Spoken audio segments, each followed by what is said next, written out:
and good evening and welcome to the Business of Property. I am your host, Cheryl Leong from Property Development Australia. At the Business of Property, we interview superstar guests in the property development space that share their expertise, their deals, and their stories to help empower, build, and grow our community of property developers and investors.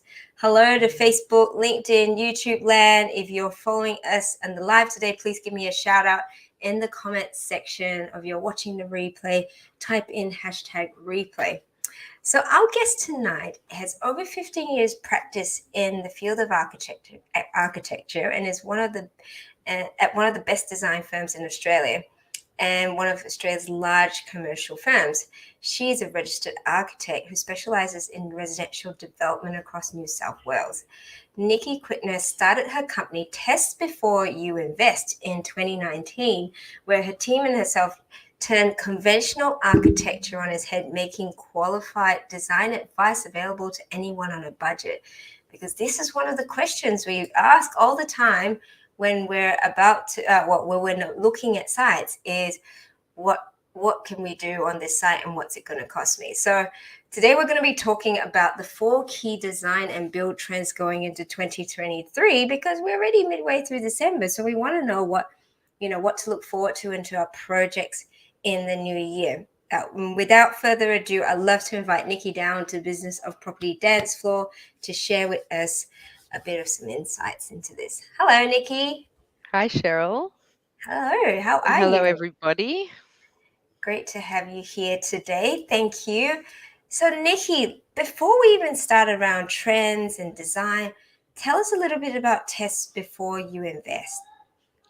Thank you, firstly, for having me, and it's really great to be a part of the community. So, Test Before You Invest, we started about 3.5 years ago after practicing for just shy of 15 years in the industry, and I just felt that was this immense frustration where people wanted to fundamentally know that big picture advice before diving into an incredibly complex and costly process. And so before signing up your architect and potentially spending hundreds of thousands of dollars, you don't even know what their capabilities are, what might be even possible with the property.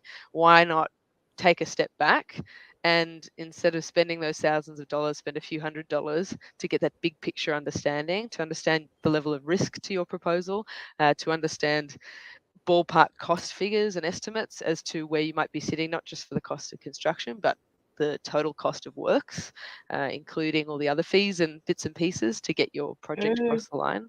And then the other big one is, how do we get this approved?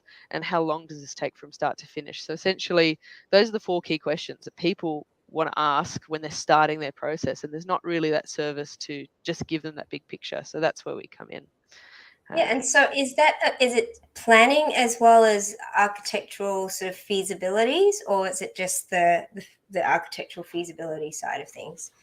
There's twofold to it. I mean, as architects, we have to have a pretty good overview of the legislative controls. Of course, when it gets quite complex, and I always welcome the feedback of a qualified town planner, and we actually have a town planner in-house for our service. So we do offer planning. So sometimes, and particularly for some of your guests who are developers looking at dual occupancies or subdivisions or multi-dwelling or something that might be slightly more contentious where they're trying to push the boundaries, absolutely, I would say that might come down to a planning question as to whether it's possible, more so than a design or a budget question. So there's a time and a place, definitely, where getting just a town planner in to provide that advice is incredibly important. What we try to offer from an architectural point of view is that umbrella service where we can talk a little bit about legislation, particularly in residential properties. We feel very comfortable with providing advice. We've done hundreds of these across 90% of Greater Sydney's councils so far. So there's patterns that emerge, and we've managed to have some great conversations with council to understand, what their objectives are, and at least just identify to the client where the risk items might be. If you want to achieve this, these are the risks, or if you want to go take this approach, there's a really reasonable justification to be able to put this argument forward. So there's that component. There's, of course, as you said, the design component, which is really important. It's, if we were to open this out, what would it look like? If we were to add the extra floor, what would it look like? How could that optimize solar access, cross ventilation, and other social sort of amenities? And then costing as well. So we're constantly in dialogue with builders to get an understanding of the current trends with square meter rates and costing. And then the last one is the approval process and how long this takes from start to finish. And I that think that you cover some really critical points there. We hear this all the time. How much is it going to cost me to build 4 townhouses? Or, you know, the first thing would be, what can I put on this site? Which I'm sure you get all the time. And then the second part, great, I can put a duplex or a triplex or whatever. Now, what's it going to cost me? And from what I'm hearing is that part of your service is to be able to give some sort of a ballpark, to be able to say if it's a, do you go by low, medium, high quality as well, to be able to say there are different tiers? There are a few different criteria to determine the square meter rates as an early starting point. It's not just the quality of finish. It's also like, is it a steep terrain? How difficult is it to access the site? You know, what is the topography? What are the neighboring conditions? There's lots of different things that will influence that costing. And so for us, it's not necessarily about giving an exact answer. It's about empowering our clients to then have the information to feel confident about their next move. So whether, you know, putting that extension on the house costs, you know, 500,000 or 550,000 or 600, it's whether it's 500,000 or $1 million, you know, it's whether this is actually feasible or not. So obviously there's going to be a few things in play before we get to know this client. They may actually you know, have a different leaning in terms of what their perception of medium range is, or high end or low. So we like to be really conservative with our advice as well, where it is an opportunity driven service. There's always opportunity, there's always something exciting. It might not look exactly like what you imagine, it could even be better, which often is the case. But sometimes we have to not be the person that tells you what you want to hear. Rather, we manage your expectations up front. But that being said, it's not a yes or no thing. You know, in design, there's always a grey area or an avenue to create opportunity. Excellent. Well, we can talk a little bit more about, I guess, what your business and service is about. But what we wanting to, and you touched on it very briefly, is that you've seen so many different applications across different councils. Really, we want to find out what are the trends, what are the things that we're talking about, the key design and building trends that you're seeing coming up, particularly this year, and that you feel are going to be flowing into the new year, that we as developers should be considering, whether it's a renovation or a new build, that we should be considering in our projects that are desirable for buyers, basically. Absolutely. Excellent. So I think you've put a little slide deck together for us. So let's bring that up automatically. Ooh. Automatically, I like that. Automatically. See what I've done there? Ooh. There we go. Okay, perfect. Thanks, Cheryl. Okay, so we are going to talk about 4 key design and build trends going into 2023. And to go forward, you always have to look at your past. So some of these might not be surprising to you, but it's important to establish where we've been going over the last couple of years. There's been so many changes, I would say, in terms of the way that we're living and our expectations in the market. And that's going to influence where we go into 2023. So we're going to break it down into 4 key trends, and this is just based on our experience working on, as Cheryl said, hundreds of properties across Greater Sydney over the last few years, and what patterns emerged there. So the design trends is the first section we'll be speaking about. We'll also talk about approval trends, buildability, and costing trends. And feel free to step in if you've got any questions as we go. So we'll start with design trends. And as I was sort of touching on, post-COVID, the demands of a home have changed. The conversion of bedrooms and surplus areas, for example, into home offices is aligned with market trends across all types of housing stock. People are spending more time in their homes, and as a result are redesigning the spaces to suit. And we'll touch on some of the ways that they're doing that. So there's a larger demand, and this is an example here, for social spaces, repositioning older stock, such as post-war 60s and 70s houses, into contemporary, more open plan outcomes.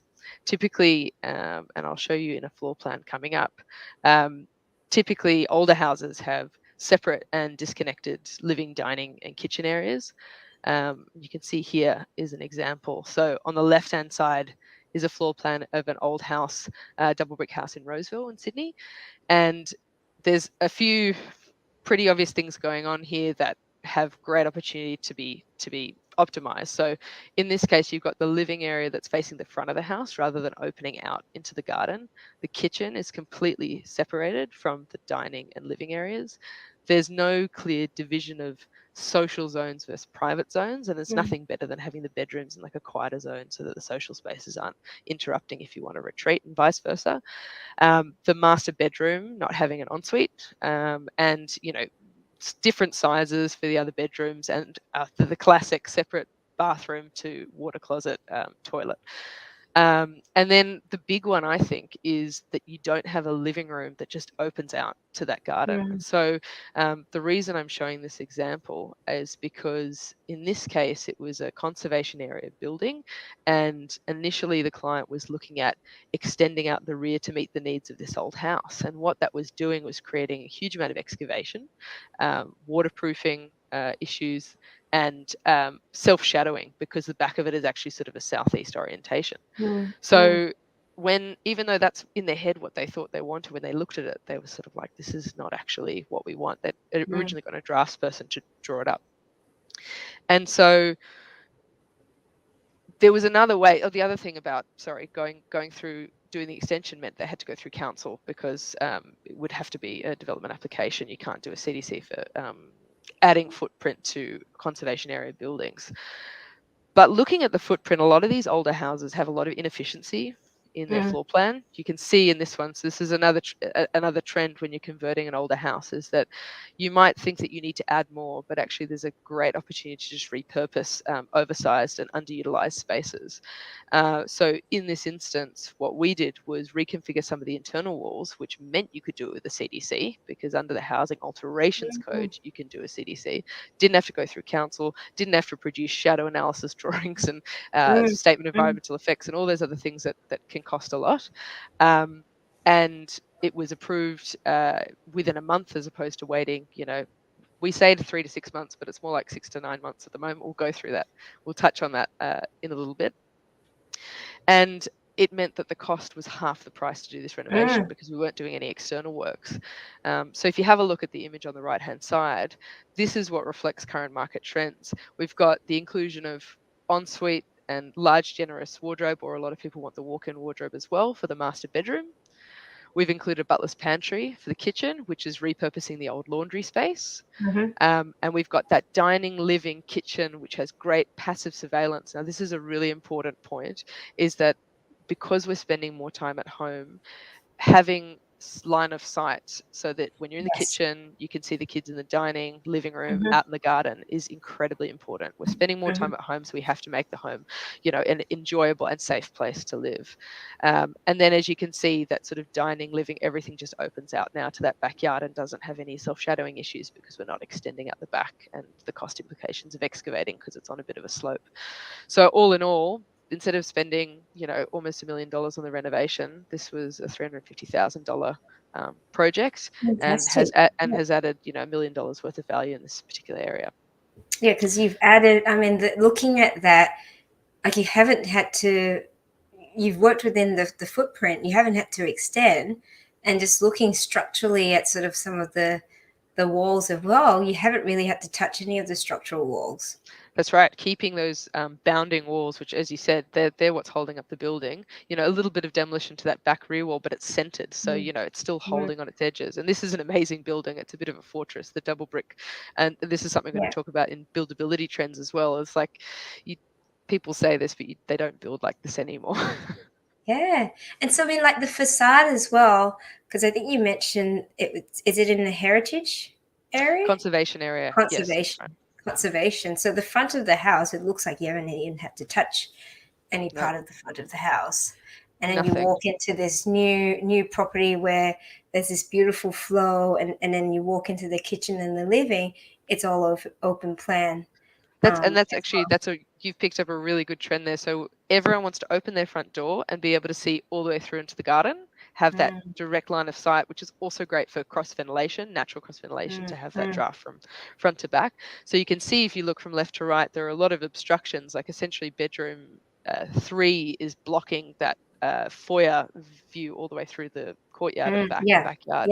Now it just flows all the way through. So you open that front door and you're immediately connected with the social spaces. So for a guest, it's a great opening experience. And one of the really important design trends that's happening at the end of the day, the real objective is experiential and considered design that of course meets, you know, the budget and brief, but you know, that's really where you know, your architect can add a lot of value, is to create something that's actually going to be, you know, enjoyable, that every corner that you turn there's something, you know, really nice to experience.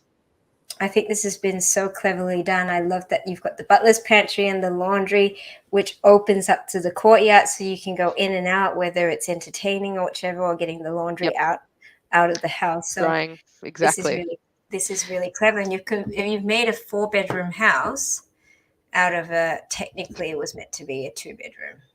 Yeah, three bedroom house with a sort of the study is like one of those old sort of semi-outdoor kind of rooms. So yeah, it was not reinventing the wheel, and suddenly having, you know, all the bedrooms opening out to that front veranda, which is really nice. You can see the sleeping zones are separate to the living zones. So these are all the kind of trends. In addition to that, there's this level of amenity that people are expecting. So we touched on, you know, ensuite to master bedroom and walk-in robe. Butler's pantry is a very popular trend and almost expectation. A great way, if you need to save and you don't have the spaces, to consolidate the laundry and butler's pantry together.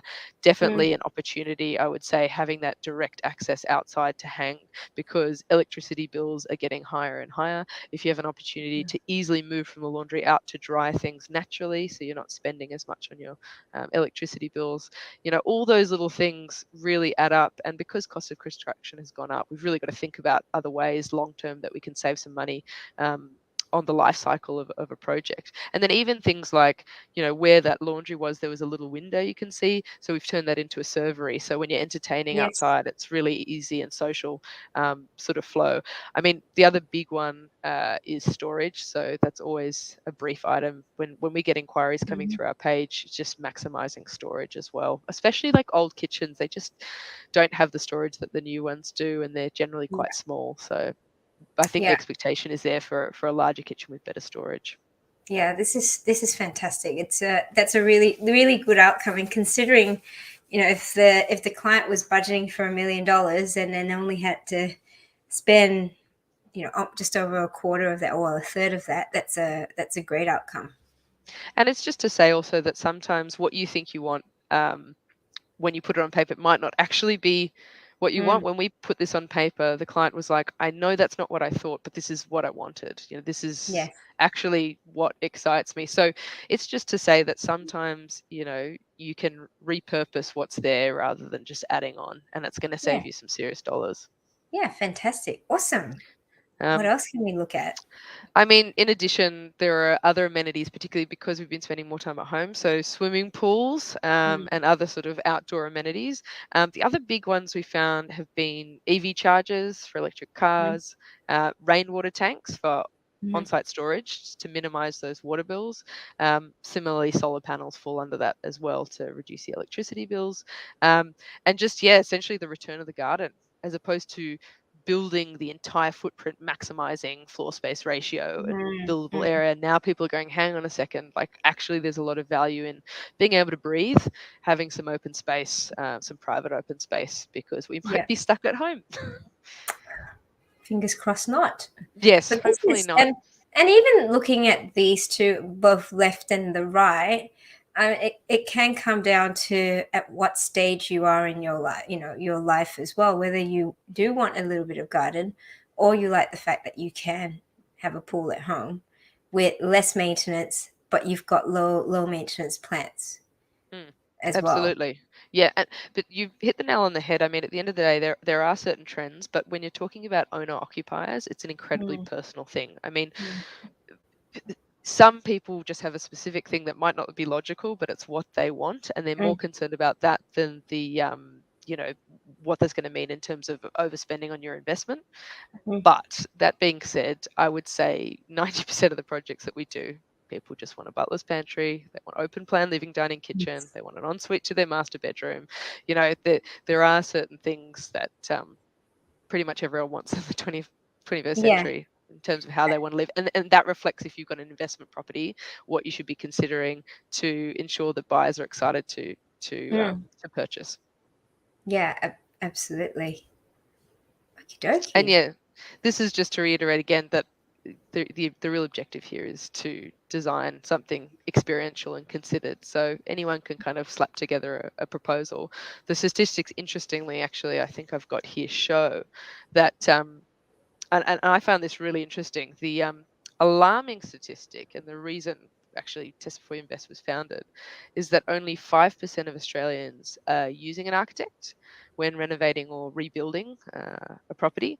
And so, you know, what are the other 95% doing? How are they protected?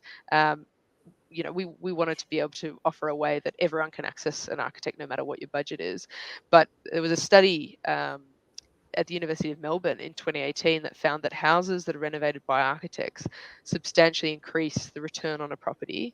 For example, and this is a Melbourne study, so the median house price is 1.2. That's not necessarily the case in Sydney. But for example, for a house with a median price of $1.2 million, there is an increased value per annum of 1.2%. So this suggests that design quality achieved in renovations designed by architects is valued by prospective buyers when the property is eventually put on the market. And the research also led to a key finding in regards to fees for architectural services. They found that for every dollar that was spent on engaging an architect, the property gained $11.40 in capital appreciation.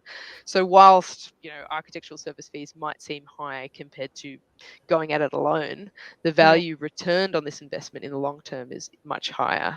Not to mention, you know, the support gained over that 2 to 3 year period.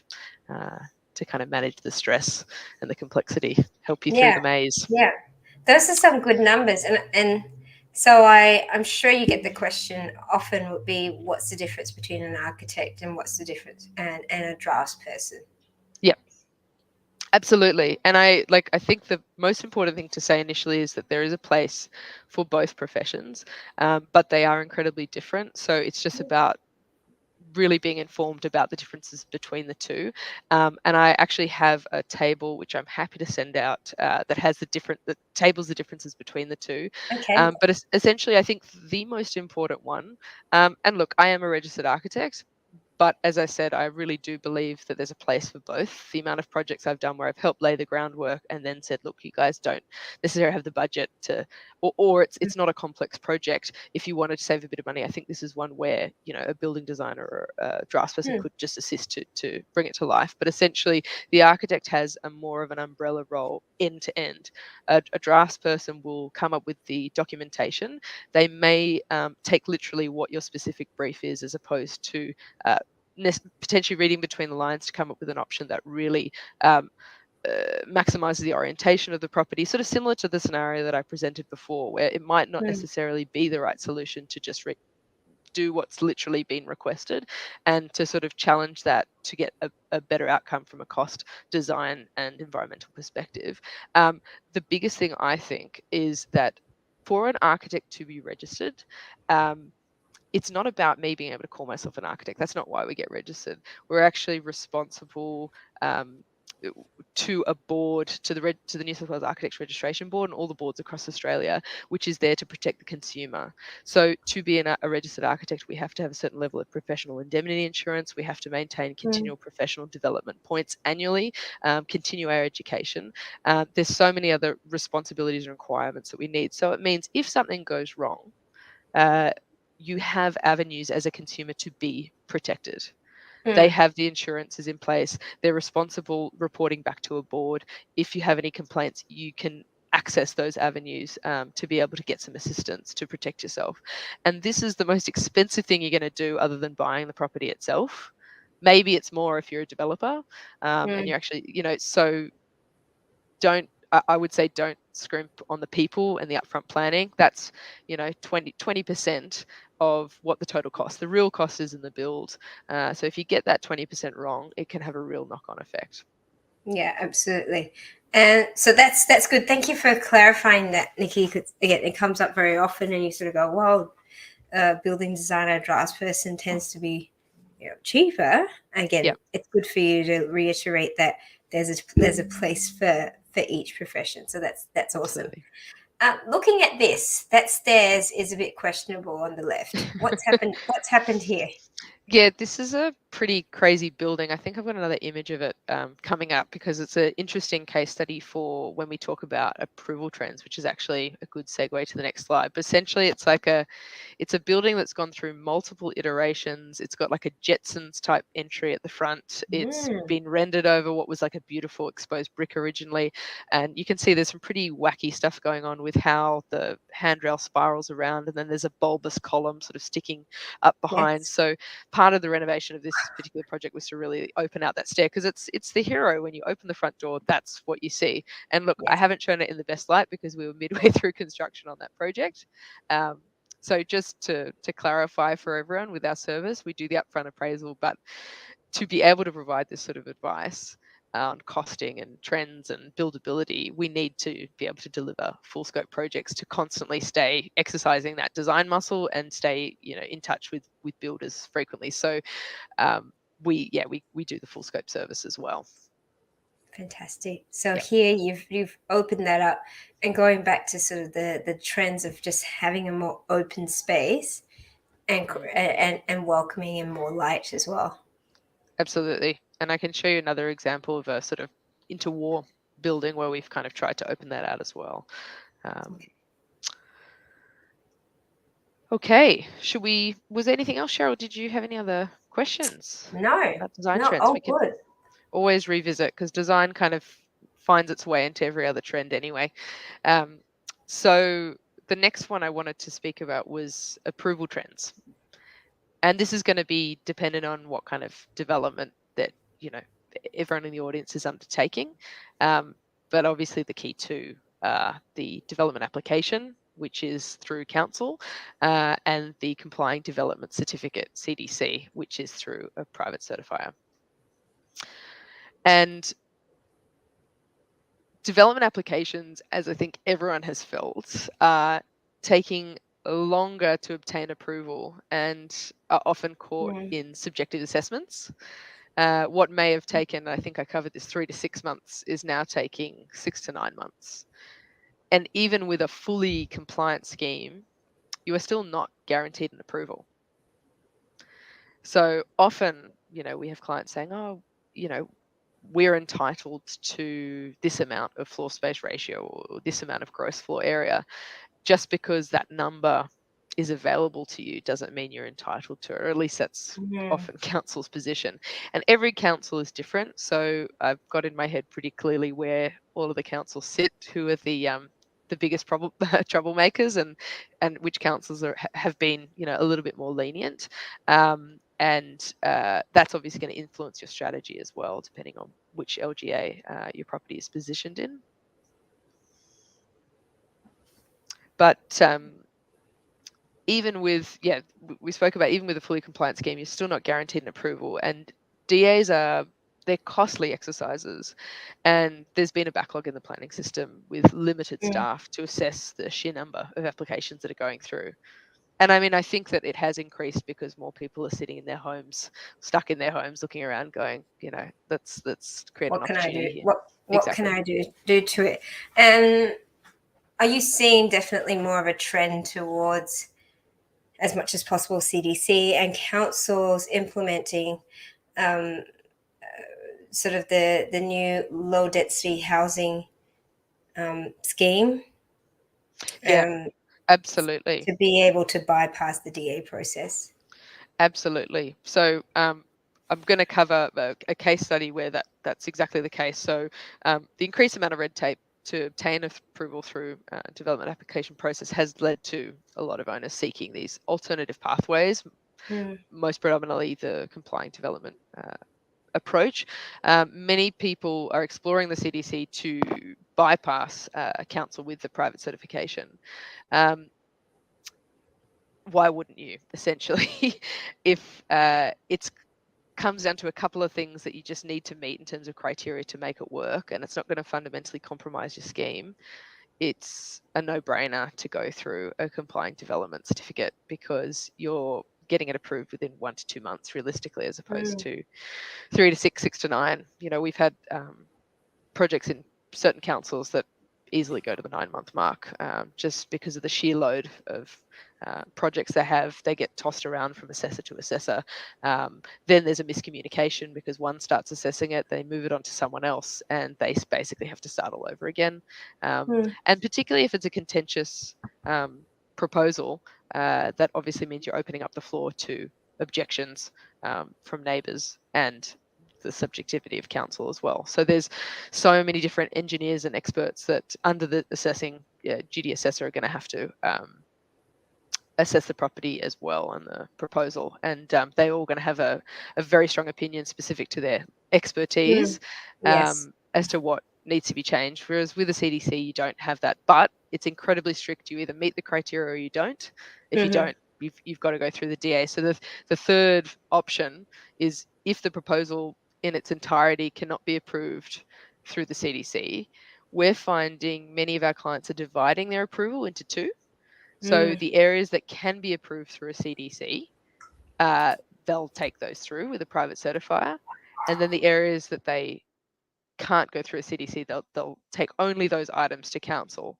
It may cost a little more to pay for your consultants to prepare essentially 2 documentation packages, but it means the construction of the majority of the build can commence, you know, far sooner. I mean, you're saving, you know, 4 to 6 months on the timeline of a project, and your average house renovation, people find this a bit shocking, but takes 2 to 3 years. They think, what, that's crazy. But once you actually break it down, that's what it takes. If you're talking about just a cosmetic upgrade internally, redoing a bathroom, whatever, that's a few months, and you don't need the red tape and the approval. But if you're talking about a proper renovation or a new build, 2 to 3 years.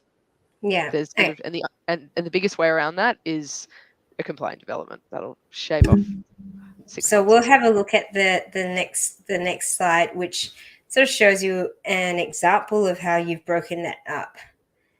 This is really interesting. Let's talk it through. So is the left the original and the right? Correct.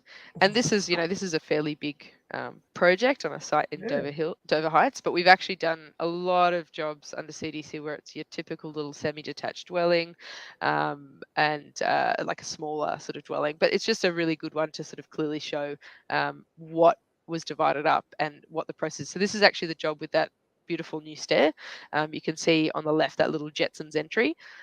So essentially the bones of the building were great, similar to that job where I showed you the floor plan. The internals had enough generosity in them to just reconfigure to create a really great open plan. So you can see on the left-hand side, there's 2 single garages. There's the white one on the right, and then the sort of brown-looking one that's just the light, the sun, how it's hitting the CGI. So 2 single garages, and the one on the left-hand side is kind of blocking what could be a really nice living area that just opens straight out to the garden. And so the whole build, repurposing this kind of very funky facade that's kind of doesn't really know what architectural style it's from, we've kind of brought it back to one of the languages, which is that deco architectural style, which you can see by some of the curving bay windows, and the sort of Le Corbusier monumental kind of style of the screening above. And I'll just show you sort of more of a close-up of the 2 to give you a good idea. So you can see, like, the building itself, we've put a screening device upstairs to really unify all the windows and bring them all together, and put an awning below, but the bones are still there. I mean, even that little funky downpipe that's there is just concealed behind the screen. So just trying to clean that up. So coming to the next slide, all of that can be done in a CDC. All the internals, gut it out, make it open plan, living, dining, kitchen, you know, reconfigure the master to have an ensuite. All those things that we spoke about are happening inside that building. The whole facade is also done through the CDC. The only things that we had to do with the DA was we wanted to unify the garage to be 1 double garage rather than 2 singles, and remove that single garage so that the garden can just be uninterrupted. So that was, you can see on the right-hand image where I've got DA on the right-hand side, that's the double garage, which then needs a wider driveway connection as well. So that all has to go through council, because through a complying development, the garage to go through as a complying development has to be behind the building line. So obviously this is on the street and it's tampering with public infrastructure, which is the public pathway, so it has to go through council.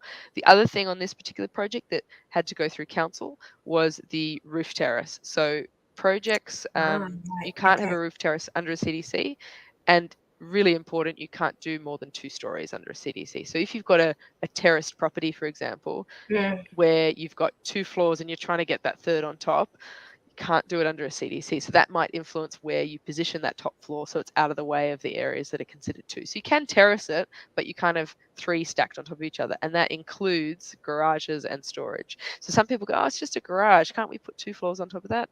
Technically, a garage counts as a floor, and so does, basement sort of areas, unless it is literally subfloor and there's soil, dirt underneath it, it's classified as a story. Yeah, and then if you've got garage and then floors on top, you then run the risk of having to apply for a class 2 building as well. If it's, you're right. So if you're doing a multi-dwelling development with a universal car park underneath, then you're getting into class 2 territory for sure. You don't want to go there. But I mean, something to, sorry. So I was going to say, it's interesting. I didn't realize that the DA, because I was wondering what that DA on the left-hand side was for. Yeah. And you mentioned it's for the rooftop terrace, which makes sense. So it doesn't mean that you can't, so essentially the timeline has gone that this project is well and truly under construction at the moment. They'll be finishing in the next probably couple of months, or early into the new year. And all of that was able to kind of take charge very quickly, so that they could get going with the build while they're waiting for the development application of the double garage. So mid-construction, the approval for that came through, and now we're working through the construction certificate for that at the moment. And that's actually a really important difference between development applications and CDCs. And another reason why you're saving even more time is that with a development application, once it's been approved, you still need to get a construction certificate with a private certifier. Whereas with a complying development certificate, it's all in one. So you're saving the 4 to 6 months on the actual approval, council sitting there approving it, plus the time, the extra 2 sort of months to prepare the construction certificate. So it's a lot of time. It's a lot of time, where with the CDC you're moving a lot quicker there. Awesome. This is a great example. I really like that. Let's see what's next. Sure. The only thing actually I was going to quickly touch on was that heritage listed items and conservation area similar to that first project can't go through a complying development, but if it's under the housing alterations code, like that project where we reconfigured just the internals, we didn't add extra area, then you can go through the CDC for heritage list items. So if you're in a bushfire zone, like if you've got developments in sort of the outer parts of Sydney, which might be in an environmental protection zone or a bushfire zone, that's where it's also a little bit harder to go through the CDC process. But it's important to just have the conversation early with your certifier, or our team as well. Even town planners actually can provide that assessment. And then also subdivisions may be possible under the CDC if the dual occupancy is approved under the medium density housing code. So, okay, fantastic. What do we have here? So the one on the right looks very different to what's on the left. Yes. So this is to say that whether a DA or a CDC, generally people want their approval fast. So your power team and your architect can be a real asset in ensuring the application is put to the approval body as quickly as possible. And the relationships they have are imperative in asking favors of the network to push and get the information out as quickly, as cost effectively as possible. So in this example, this is actually a DA that was approved in 36 days. So this is just to say, just because you can't do it through a CDC, don't feel that all hope is lost. There was a previous development application on this proposal, but it had one of the design trends, which is planting everything out. So they put these immense, and this was actually originally, I think, an instruction by the client. They weren't sure how to tackle this facade, and so they thought, okay, what do we do? Let's just stick some plants on it. And you'll see this often in developments when you see the CGIs. You want to make sure that the design behind the plants works, because if those plants fail, or if that particular owner decides they don't really have much of a They green want thumb, to maintain it. Yeah. you want to make sure that it's successful. So in this case, they got a development application, a DA approval, which stuck this huge planter bed across the entire edge. The structural intensity of that to tie back into the wall, the soil, the maintenance, it was going to be a bit of a nightmare. And so essentially they came to us and sort of said, is there an alternative that's a more low maintenance sort of proposal? Because they'd already done the bones of it in terms of like how much extra gross floor area there was, we essentially just used a lot of that thinking and that time and just repurposed the facade. And so it's hard to believe this has actually been built now, this is complete, that that on the left is the same building as the one on the right. Fantastic. So was this I mean, essentially a knockdown rebuild, because it doesn't look like a renovation. It's exactly the same facade. Oh. So yeah, so if you look at the middle where that front door is, yes, that's the middle where we've got the timber feature piece. Oh wow. It's the same building. So you've changed the roof line as well. Yes, so flattened roof, and then you can see on the left-hand side there's a little extension on the upper floor, which was already approved by the previous DA. So essentially, we're not reinventing the wheel. We're using a lot of that intel that they'd already worked really hard to achieve, and then we've just come up with an alternative facade solution, essentially, that reduces the structural load, cost, and maintenance implications, and came up with an architectural solution that's actually it's a better solution. Yeah. That's fantastic. That looks a lot more appealing.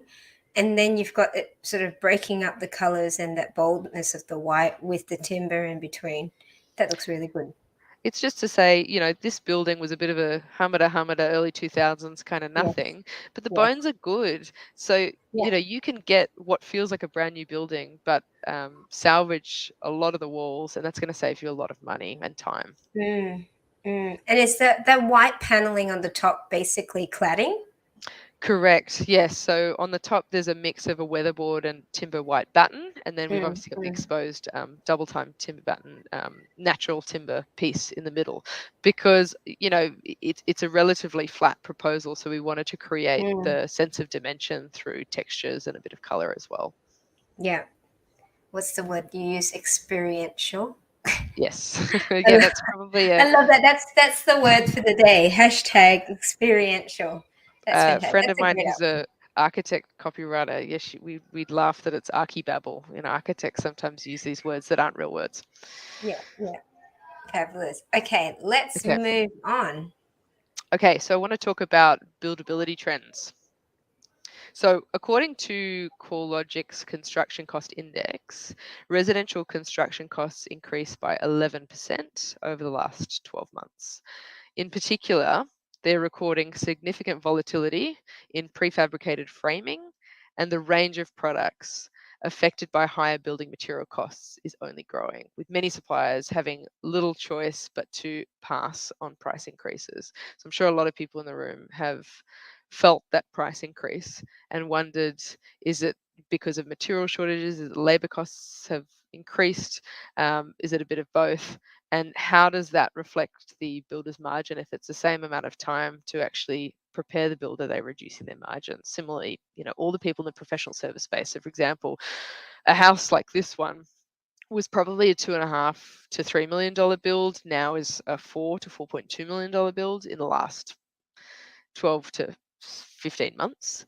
Ouch. So, but that's my scope, as it's the same. I'm still drawing up the same amount of work. It just happens to cost more. So technically, my percentage should go down, and should builders as well. So teasing that out has been a really interesting process. But yeah, looking at this building, you wouldn't believe that a year and a half ago this would cost that much less, and so it on average it's saying that it's about 11% over the last 12 months. It's a lot, when construction is the second most expensive thing you'll do after buying the property itself. So in particular,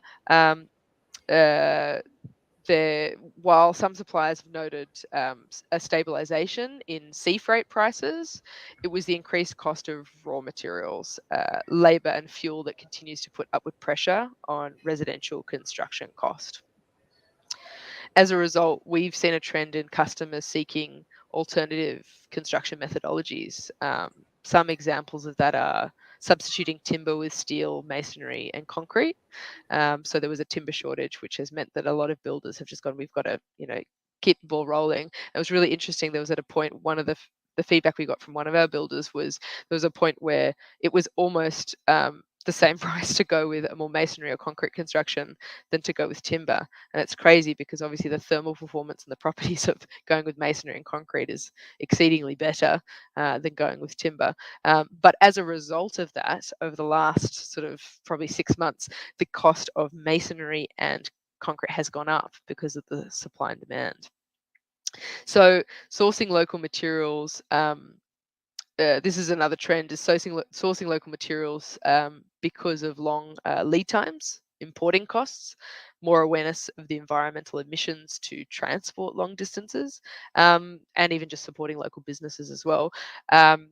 And supporting locally fabricated items and businesses instead of imports from overseas.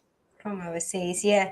And this is something that we brought up in, I put a post up the other day about modular, and it was interesting that the builders we were speaking to, I mean, previously, particularly before COVID, that they were importing from China, and because of COVID and even post COVID sort of, that they've decided to manufacture locally because there was just too much of a risk as to they couldn't manage the delivery times. And so, I mean, there's a whole lot of other things on top of that, but you're absolutely right, where there's a lot more control, but people are looking at more of the prefab solutions, which are going to be, whether it's SIP panels, whether it's modular, that sort of solution. We're definitely seeing more of that coming in, where the quicker that you can build, then you're less exposed to those pricing increases as well. Yes, but then it's interesting because of the demand, there's recordings for significant volatility in those prefabricated homes.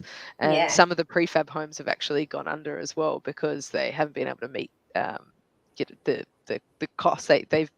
It's costing them too much to build. So it's so interesting. So this example that you have here, is that a knockdown rebuild? This is a complete knockdown rebuild, starting construction January next year. So, and this was all done through council. This one met every single control in terms of buildable area, height, but it still took 9 months through. This was with Woollahra Council. And I remember at the time, about a year ago, people saying Woollahra Council's taking 9 months. And I thought, that's crazy, but it happens. It took 9 months. Yep. It took 9 months. It's possible. So, and I know I'm mindful of time. There's 3 other buildability trends, and then we can hop onto cost trends. Separately, there's a growing trend and requirement to deliver new homes that meet environmental standards. The scope to deliver a home now may include using recycled materials to improve thermal performance, to reduce heating and cooling bills, because bills are certainly up. More consideration for low maintenance design, reducing upkeep of the property where possible. Again, cost of living is going up, so any way that people can reduce those ongoing maintenance costs and bills is something to be considered. So that's similar to that solution, that facade solution that we showed you earlier.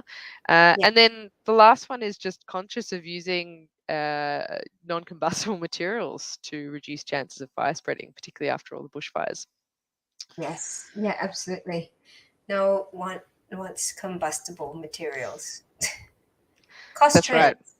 Cost trends. Okay, so the big one is cost plus versus lump sums. And banks are tightening their lending criteria and are reluctant to provide open-ended finance where a cost plus arrangement is in place with a builder. Yes. So as a result, there's a greater requirement for building contracts to be executed under a lump sum. Depending on the level of borrowing you require, banks are often only accepting a lump sum arrangement. So unless you've got a lot of cash, that's the way that it's got to go. However, the really interesting one is that builders are reluctant to be held to a fixed price because it is such a volatile market. So where builders used to quote and it would last about 3 months before it would expire, at the moment, generally, they're providing a quote that lasts a week, 1 week. And I mean, to get all your affairs in order and decide whether to press go in a week is impossible. So it's just really important to note that if you've got a builder who's providing an indicative price, don't expect that you can kind of sit on it for too long, come back to them a few months later and it's going to be the same. I mean, who knows, maybe it will be better. But at this stage, at least where the trends have been going over the last 12 months, it has been getting more expensive. Cost of living, inflation, everything is going up. And so cost of construction is in response to that as well. And so what are you seeing as strategies to be able to work with the builder, basically come to some sort of common ground, to be able to work with the fact that, yes, there are cost increases and you don't want your builder to go bust. Yep. But yet satisfy the requirement that the financier will have for a fixed price contract? The best two things I can suggest with that are getting the builder in as early as possible.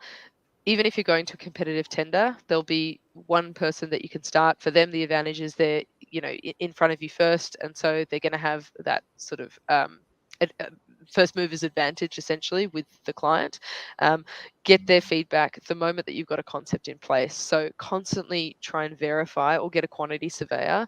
As soon as you've got that concept design done, get it verified by a builder. So you're not going all the way to DA, getting this thing approved, going to tender, and then going, hey, hang on, it's double what we can afford.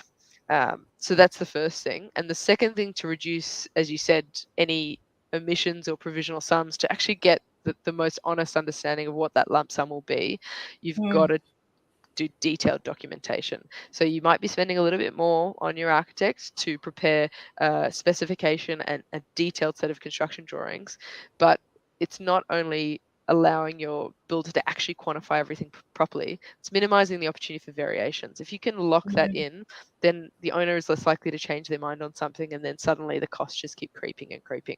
The more you can document, get engineers on board, reports that are required, the more chances you're going to have of really securing that lump sum. The biggest risk in fluctuating of costs is in the ground, because that's the biggest unknown. But there's so many other things around that that can be heavily controlled. You just need the time to document properly and not race into the build. Yeah. And I'd also talk about the build contract itself, to be wary if there are too many provisions that are being given. And you said as much detail as possible. If you can have as much detail as possible and that cost breakdown, Correct. then there's going to be less risk of the builder seeking variations outside of what they've quoted for. Absolutely. So, for example, if you haven't resolved all of the interiors, there might be just a provisional sum allocated for interiors. But if you actually detail every skirting, every architrave, every light switch, every GPO, and schedule them all, it's going to be easier for the builder to provide those prices.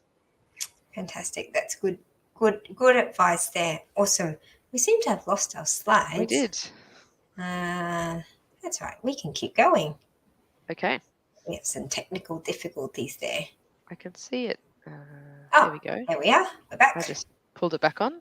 Yeah. So so we spoke about, the cost of living going up and subsequently the cost to run and maintain property. So the other thing that's really important is to come up with a design that optimizes the performance of the building, maximizing solar access, cross ventilation, all these things to reduce the bills. So you can see left to right, this is a interwar building that was built in around the 40s or 50s. And you can see the kitchen and dining is separate from the living. The living is south facing, but the kitchen and dining have killer views of the harbour. This is in Rose Bay. Bedroom 1 hogs all the views to the harbour and all the north-facing sun. It's really big, but kind of skinny. And look at the size of that ensuite in there. It's literally like, if you have shoulders, you're not going to be able to fit in there. But then the main bathroom is kind of oversized. The bedrooms are both open out into social spaces, which is a bit of an invasion of privacy, coming out and someone's watching TV or eating right outside your bedroom door. So trying to create those separate zones is really important. So if you look at the image on the right, we've got that great open plan, kitchen, living, dining. All the plumbing is in the same locations. This is an apartment, so that was really important to maintain. Suddenly we've got the north facing, which is at the top of the page, windows flooding sunlight into the living, dining and kitchen. We're borrowing into those areas, and the living has the best views of the harbour, which is where you want the views to be. Bedrooms now have a separate private wing. They both have east facing, wake up to the morning sun, which is beautiful. You can see we flipped the two bathrooms rotated at 90 degrees. So same wet area footprint, Mm-hmm. but allowed to have a proper ensuite and proper sort of guest bathroom. And we got the bonus of adding a study space, which, as we know from going back to the design trends, Yes. is a big bonus. So going from Squeezed in a little study. I like that. exactly. So yeah, they're just some of the kind of ideas for how to maximize a space in the most value for money way possible. And yeah, whilst there is uncertainty going into 2023, we have found that there still remains a lot of opportunity and solutions to really maintain and manage and control the costs and maximize the value of the potential of a property. So yeah, Fantastic. against all odds, Sydney remains strong. Yeah, that's good. That's really, really good. So, Nikki, tell us how you can help, whether it's developers, renovators. What's the best way for them to be able to engage? At what point is the best time to be able to reach out to you? Right at the beginning. So when we get people approaching us to say who are like, we've just started this process, we don't really know where to start. Our eyes are wide open. We don't know what's possible. We want to get an understanding of just the big picture design potential, costing and timeline. We're at that starting point. So we can still refer to other architects, building designers, draftspeople. We are sort of the first point of call to assist in understanding your next steps and giving you the confidence to take those next steps with your renovation or your new build. Fantastic. Thank you so much, Nikki. Some really great insights there. And thanks for sharing all those golden nuggets. So the big themes here, en suites, butlers, pantries, studies, open spaces that are experiential. That's the word to use. And so when you're designing something, ask yourself, is it experiential? And what was the other thing as well? You mentioned passive surveillance. passive It sounds a surveillance. bit full on, parent Yeah, but I under love it. surveillance, It's but it's passive. surveillance. It's not something that you recognize, but just Yeah. when you're walking through your house or your property to kind of have the peripherals, be able to see what's going on in the house and create that I connectivity. totally get that. And parents will get that as well, because I remember designing our place and I was like, I need to be able to see the kids in the backyard from my kitchen, and I need to be able to be doing this and I can see them here and there. So as a word for it, it's passive surveillance. Some great words there, hashtags that we can create out of this. Thank you so much, Nikki, for your time and sharing that and putting together those slides. They were really great to be able to see some of the design creativity that you've put into your clients' projects as well. If anyone needs to get in contact with you, what's the best way to do that? I would say to hop on the website, www.testbeforeyouinvest.com.au. There it is. And that's my email. You're welcome to reach out on my email as well. But on the website, there's a contact page at the back and you can put through an inquiry or, of course, email me directly. Awesome. Thank you, Nikki. She is also part of the Property Development Australia community, so reach out to her and message her if you'd like as well. Thanks, Nikki. Well, thank you for joining us on the Business of Property. We'll see you again very, very soon. And thank you everyone who's joined us and watched the live or watching the replay. Make sure you visit and subscribe to our YouTube channel, The Business of Property, where you can find all our past episodes. And if you want to watch this 10 times, you can do that as well. If you found value in today's show and want more, hit the like button, the little thumbs up thing, get notified when a new episode pops up. So until next time, keep well and we'll see you again soon. Take care. Thanks, Nikki. Bye. Thanks, Cheryl.